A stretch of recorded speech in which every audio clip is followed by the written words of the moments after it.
திமுக எத்தனை கட்சியோடு கூட்டணி வச்சாலும் மக்கள் ஓட்டு போட தயாராக இல்லை. நான் ஆணித்தரமாக பலமுறை இதை சொல்லிட்டு வந்திருக்கேன். மக்கள் இன்றைக்கு இந்த ஆட்சியினுடைய அவலங்களை எண்ணி மிகப்பெரிய அளவுக்கு வேதனை, ஏறி இருக்க விலைவாசிகள், நடக்கிற சட்ட ஒழுங்கு பிரச்சனை, இதையெல்லாம் பார்த்து மக்கள் ரொம்பவும் கொதித்து போயிருக்கிறாங்க. இந்த ஆட்சியை மாற்றணும்னு களத்தில் எடுத்துக்கிட்டிங்கன்னா எப்போவுமே அதிமுக, திமுக என்ற இரண்டு பெரும் கட்சிகளே தலைமையில் தான் மக்கள் முன்னால் என்ன கலைஞரா அம்மாவான்னு பார்ப்பாங்க, புரட்சி தலைவி அம்மாவான்னு பார்ப்பாங்க. இப்போ இந்த தேர்தல் என்னன்னா ஸ்டாலினா ஆனால் எடப்பாடியாரான்னு தான் பார்ப்பாங்க. எனவே எடப்பாடியார் அவருடைய ஆட்சியையும் எடை போட்டு பார்ப்பாங்க. தாய்மார்கள் ரொம்ப விவரமானவங்க, வாக்களிக்கிற மக்கள் விவரமானவங்க. என்னதான் பேசினாலும் சரி, என்னதான் இது பண்ணாலும் வாக்களிக்கிறதுக்கு முன்பாக யோசனை பண்ணுவாங்க. அந்த வாக்கு செலுத்துகிற நேரத்தில் மாறும். காரணம் என்னன்னா, ஏன் இந்த ஆட்சி வராதுன்னு சொன்னா, இன்னைக்கு அந்த திமுகவுக்கு ஸ்டாலினுக்கு யாராரு அந்த ஸ்டாலின் தலைமையில் ஆட்சி வரணும், அவங்க அப்பா மாதிரி நமக்கு எதாவது செய்வாருன்னு நினைச்சாங்களோ அவங்க எல்லாமே இன்னைக்கு ஸ்டாலினுக்கு எதிராக இருக்காங்க, இந்த ஆட்சிக்கு எதிராக இருக்காங்க. அரசு ஊழியர், அங்கன்வாடி பணியாளர்கள், சத்துணவு பணியாளர்கள், துப்புரவு பணியாளர்கள், பகுதி நேர ஆசிரியர்கள், பலதரப்பட்ட அரசு ஊழியர்கள் இன்றைக்கு தங்களுடைய கோரிக்கை, போக்குவரத்து ஊழியர்கள், இத்தனை பேரும் இந்த ஆட்சியை அகற்ற வேணும் என்பதில் ஒரே முனைப்பாக இருக்கிறார். அவங்களுக்கு அவங்களுடைய பார்வைக்கு எது அடுத்தவர் யார் என்றால் இன்னைக்கு இருக்க உதிரி கட்சியெல்லாம் போயிடும். இது நான் சொல்லலை, ஆனால் துரைமுருகனே சொல்லிட்டார். பல தேர்தலில் கண்டவர், பலமுறை வெற்றி பெற்று சட்டமன்றத்தில் இன்னைக்கு மூத்த அமைச்சராக, மூத்த சட்டமன்ற உறுப்பினராக இருக்கிறார். தேர்தல் களம் வரும்போது ஆனால் இபிஎஸ்ஸா ஆனால் ஸ்டாலினான் வரும்போது ஸ்டாலினை மக்கள் ஏற்றுக்கொள்ள தயாராக இல்லை. அவங்க குடும்பத்தை தவிர, ஏன்னா அவங்க குடும்பம் தான் அனுபவிக்குது. என்ன சொல்கிறீங்க? குடும்பம் தான் அனுபவிக்குது. அதனால் அந்த குடும்பத்தில் கூட இன்னைக்கு பவர் பாலிடிக்ஸ் இருக்குது. அந்த குடும்பத்தில் கூட பார்த்தீங்கன்னா அவங்க அண்ணன் தம்பிகளுக்குள்ள அவர் கூட பிறந்தவங்க மத்தியிலே இதாக இருக்கு. கனிமொழிக்கு முக்கியத்துவம் கிடையாது. அப்பப்போ ஏதோ ஒரு கூட்டத்தில் சும்மா அந்த பூஜை போடுற மாதிரி அப்பப்போ கூப்பிட்டு வச்சுக்கிறாங்க, அப்புறமேலு ஒன்றும் கண்டுக்கிற மாதிரி விட்டுறாங்க. ஆக இந்த ஆட்சியை போக போகிறது உறுதி. எத்தனை கட்சி கூட்டணி இருந்தாலும் சரி, நீங்கள் கேட்டிங்களா இன்னைக்கு அவங்க தலைமையில் இவங்க தலைமையிலன்னு சொல்கிறாங்கல்ல, எவங்க தலைமையில் நடந்தாலும் சரி, தலைமைன்றது அதிமுக திமுக தலைமை தான் மக்கள் பார்ப்பாங்க. குறைவாகவே இல்லை. அதுக்கு எங்கள் பொதுச்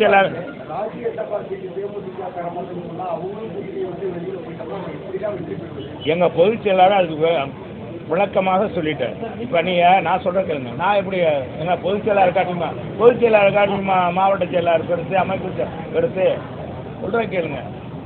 எங்கள் பொதுச் செயலாளர் இந்த கூட்டணி குறித்தும் இந்த ராஜ்யசபா குறித்தும் விளக்கமாக கூட உங்கள்கிட்ட சொல்லிட்டார். யார்? உங்கள்கிட்ட பூராத்தையும் விவரங்கள் சொல்லிட்டார். எப்படி அமையும், எப்படி நான் கூட்டணி அமைக்க போகிறோம் என்பதை 6 மாதம் பொறுத்து கொள்ளுங்கன்னு சொல்லியிருக்காரு. 6 மாதம் பொறுத்துக்கங்க, பொறுத்த பிறகு கேளுங்க. ராஜ்யசபா இதெல்லாம் சீட்டெல்லாம் எங்கள் பொதுச் செயலாளர் ஏற்கனவே பேசியிருப்பார்.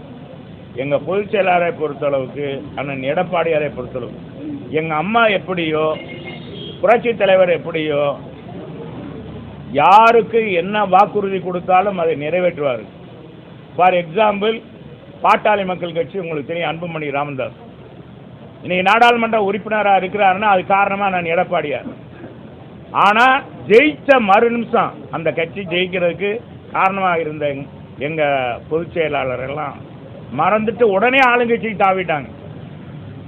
இருந்தாலும் எங்கள் தலைவர், எங்கள் பொதுச் செயலாளர் கொடுத்ததை நம்ம வாக்குறுதி கொடுத்துருங்க. அதனால் நீங்கள் அதெல்லாம் கவலைப்பட வேண்டியதில்லை.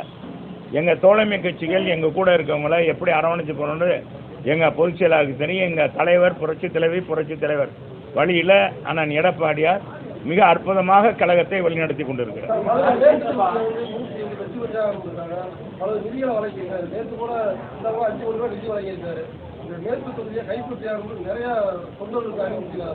என்னை பொறுத்தளவுக்கு மேற்கு தொகுதிக்கு நிறைய செய்யட்டும். ஏன்னா அவங்க அப்படியாவது செய்யணுன்றத நம்மளுடையது. முதல்ல மூர்த்தின்ல யார் வந்தாலும் சரி, பிரம்மாவே வந்தாலும் இது அதிமுக கோட்டை. இதில் நான் ஏற்கனவே சொல்லியிருக்கேன், காலங்காலமாக ரெட்டலைக்கு ஓட்டு போட்ட மக்கள் இந்த பகுதி மக்கள். ரெண்டாவது, இன்னைக்கு வரம்பு மீறி அவர் அமைச்சராக இருக்கிறதுனால இன்னைக்கு அரசு அதிகாரிகளை வச்சுக்கிட்டு திமுக காரங்களை உட்கார வச்சுக்கிட்டு திமுக நிர்வாகிகளை வச்சுக்கிட்டு ஆய்வு பண்ணுறதெல்லாம் இதெல்லாம் மோசமான நடவடிக்கை. இது மாதிரி யாருமே இது மாதிரி அத்துமீறி செஞ்சதில்லை. அதே மாதிரி பார்த்தீங்கன்னா நேற்று 64வது வார்டில் அந்த மக்கள் குறை தீர்க்கும் நாள் கூட்டம் நடக்குது. தேர்ந்தெடுக்கப்பட்ட மாமன்ற உறுப்பினருக்கு எந்த அழைப்பும் கொடுக்கல. அது மாண்புமிகு எதிர்க்கட்சி தலைவராக வேற மாநகராட்சியில் இருக்கார்.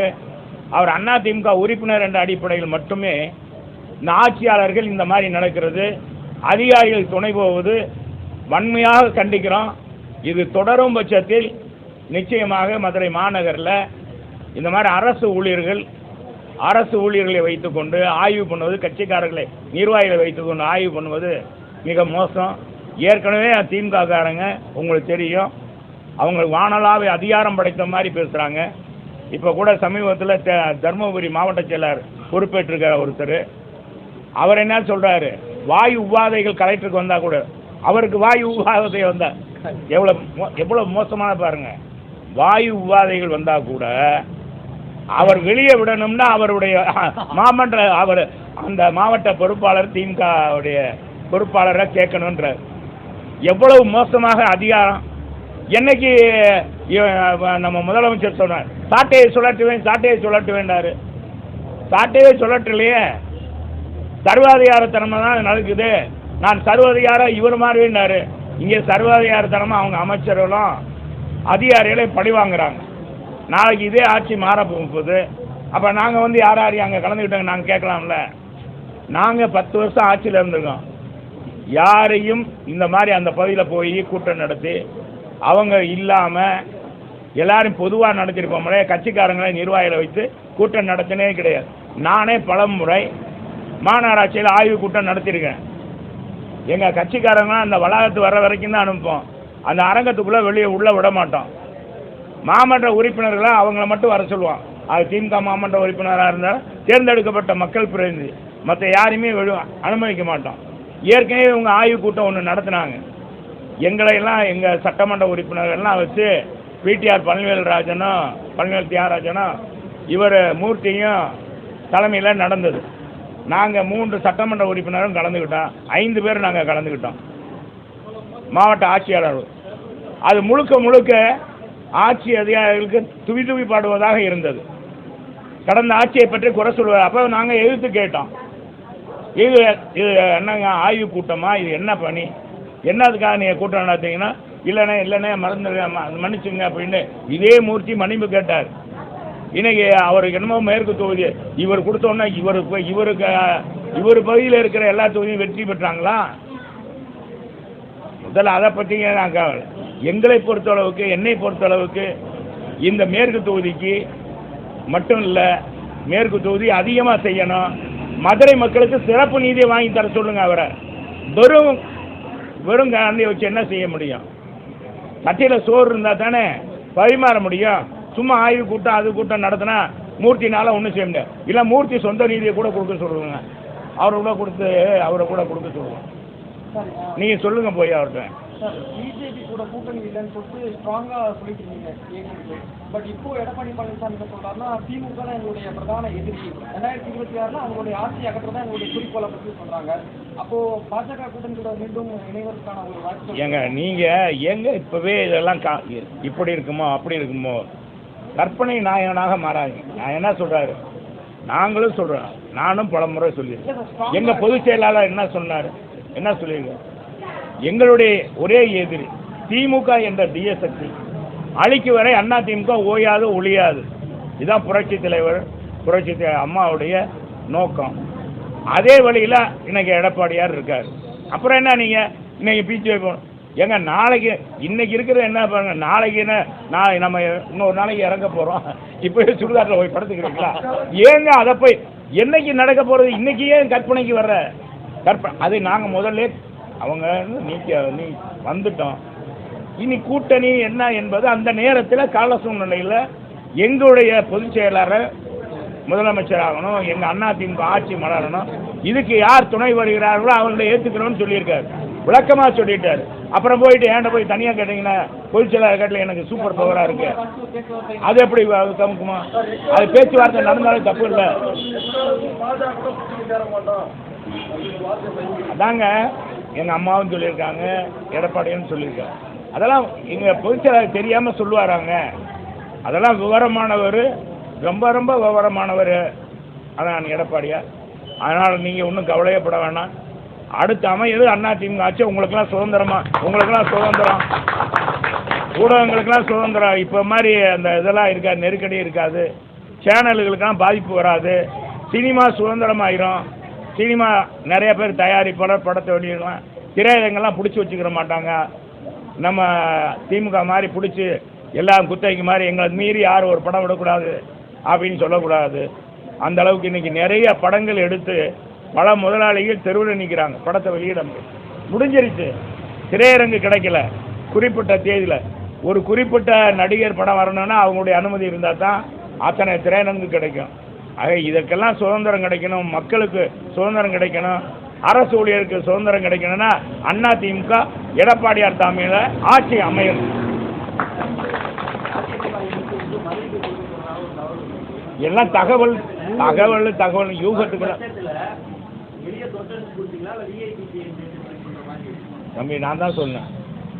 எங்கள் பொதுச் செயலாளர் பொறுத்தளவுக்கு விவரமானவர், ரொம்ப ரொம்ப விவரமானவர். யாருக்கு கொடுத்தா சிறப்பாக இருக்கும்னு நினைப்பார், அது நிச்சயமாக அது மாதிரி செய்வார். அதுல எல்லாம் இப்படி இருக்குமா அப்படி இருக்குமாலாம் கற்பனைக்கெல்லாம் போக முடியாது. வரும்போது அவர் எதை செய்யணுமோ அதை நான் கரெக்டாகவே செய்வார், எல்லாரும் ஏற்றுக்கொள்கிற மாதிரி தான் செய்வார். வாழ்த்துக்கள். வாங்க. கலைஞர் நூலகத்துக்கு ஆளே வரல அப்படின்னு நீங்கள் போட்டுருவீங்களா? இந்த வெயில் காலமாக இருக்குது, அங்கே போனால் குழுன்னு இருக்கும், அது கூட போக மாட்டேங்கிறாங்க போல. என்னன்னு தெரியல, கலைஞர் பேர் வச்சதுனால குழுன்னு இருக்கும்ல, இந்த வெயில் காலம் சுட்ட இருக்குது, அப்போ கூட போக மாட்டேங்கிறாங்க போல. இப்போ அதனால் மாணவர்களுக்கெல்லாம் அங்கே படம் ஓட்ட போகிறாங்களாம், அது ஓட்டி அப்படியாச்சும் கூட்டத்தை சேர்க்க பார்க்குறாங்க. இந்த திட்டம் தான் அவங்க கொண்டு வந்தது, வேறு உருப்படியான திட்டம் மதுரைக்கு ஒன்றும் இல்லை. நடக்கிற பாலம் வேலையெல்லாம் எங்கள் காலத்தில் போடப்பட்டது, எல்லா பாலமும் அவங்க காலத்தில் இல்லை. இன்றைக்கி பறக்கும் பாலத்தை கொண்டு வந்தது நாங்கள் தான். இன்றைக்கி இந்த கட்டுகிற பாலமும் 2 பாலமும் நாங்கள் எங்கள் காலத்தில் கொண்டு அது ஆம வேகத்தில் நடக்குது. நாங்கள் கொண்டு வந்த குடிநீர் திட்டத்தை விரைவாக முடிக்க சொல்லுங்கள், அதெல்லாம் முடிக்க சொல்லுங்கள். அதெல்லாம் அமைச்சர் மூர்த்திகிட்ட நீங்கள் கேளுங்க. என்னங்க உங்களுக்கு சவால் விட்டு பேசுகிறாரு முன்னாள் அமைச்சர், மதுரை மேற்கு தொகுதிக்கு நிறைய நிதி தாங்க அப்படின்னு சொல்கிறாரு. முதல்ல குண்டுங்குடியெல்லாம் சரிப்படுத்த சொல்கிறாரு. அது மட்டும் இல்லை, மதுரைக்கு நிதி வாங்கி தர சொல்கிறாரு. உங்கள் காலத்தில் எவ்வளோ நிதி வாங்கி கொடுத்தீங்கன்னு நாளைக்கு நாங்கள் மாறுதட்டி சொல்கிறோம்ல, எங்கள் காலத்தில் இல்லைன்னு செஞ்சோம்னு அவர் மாறுதட்டி சொல்லணும்ல, சொல்லுங்கள். சார், இது சரியான தகவலா அல்லது அரசியலுக்காக பேசக்கூடிய பரப்புரையா தெரியல சார். இந்த முறை மூர்த்தி மேற்கு மாவட்ட செயலாளர் ஆயிரத்தினால செல்லூராட்சி சார் போட்டியிட மாட்டார் சொல்லியா, வேறு தொகுதியை நோக்கி அவங்களுடைய அரசியல் பயணம் பேசப்படுகிறது, அது உண்மையா இல்லை? ஏங்க நான் அன்னைக்குன்னு சொல்கிறேன், இன்னைக்கு எங்கள் கட்சியை பொறுத்தளவுக்கு பொதுச் செயலாளர் தான் சீட்டு கொடுக்கும். நான் கேட்போம் மாவட்டத்தில், மூர்த்திக்காக பயந்துட்டு போகிற அளவுக்கு நான் ஒன்றும் அவ்வளோ கோலையும் இல்லை. மக்கள்கிட்ட நான் மக்கள்கிட்ட எப்போ போய் மக்களை பார்க்குறோன்னு இல்லை, மக்களோடு மக்களாக இருப்பவன். எனவே அதை பற்றி இல்லை. இவர் ஏன் அதை சொன்னேன்? 10 தொகுதி அதிமுக வெற்றி வரப்போகுது. மதுரையில் இருக்க 4 தொகுதி 10 தொகுதி, எந்த தொகுதியில் நின்றாலும் நம்ம மூர்த்தி அவர் தொகுதி முதல்ல தக்க வைத்துக்கிற முடியுமான்னு பார்க்க சொல்லுங்க. இவரையே அடுத்தது அவர் மூர்த்தியை அவர் தொகுதியை தக்க வைத்துக் கொள்ள பார்க்க சொல்லுங்க.